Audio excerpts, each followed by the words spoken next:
On a different issue, in Australia at the moment, we are having unprecedented numbers of migrants coming into the country. We're told it's for the greater economic good. It's a message the Brits have had for many years, with authorities telling them, well, if you want to get your pensions, we need mass migration. How else are we going to afford your pensions? But there's multiple new reports coming out showing that, well, perhaps that's not the case. The Centre for Migration Control has a report out showing British taxpayers have spent £36 billion on jobless legal migrants and international students. And at the same time, the Brits are being told that thanks to an ageing population, they're going to have to retire later and possibly for a smaller pension too. It's all very interesting data, Douglas, in the lead up to an election.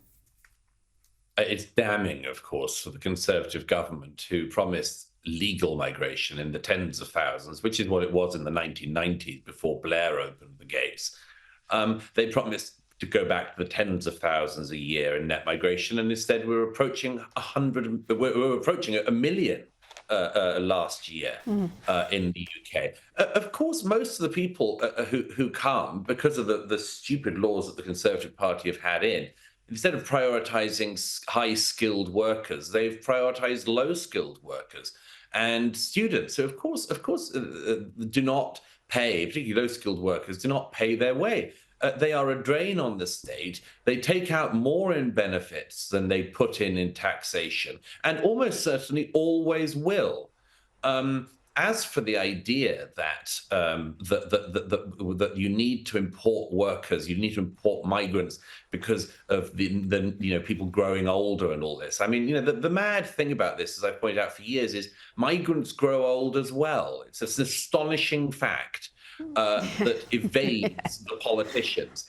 And what that means is that you just have an ever-growing population that needs an ever larger migrant push from below in order to sustain the living standards of the aging population. I think it's a very, very inept set of policies we've had. I've written about them for years. I've explained for years why these policies are so wrong-headed. And I'm afraid it's a failure of mine and others. The governments didn't take notice; they didn't act on it, and so we have societal and economic consequences that are going to affect everyone's grandchildren.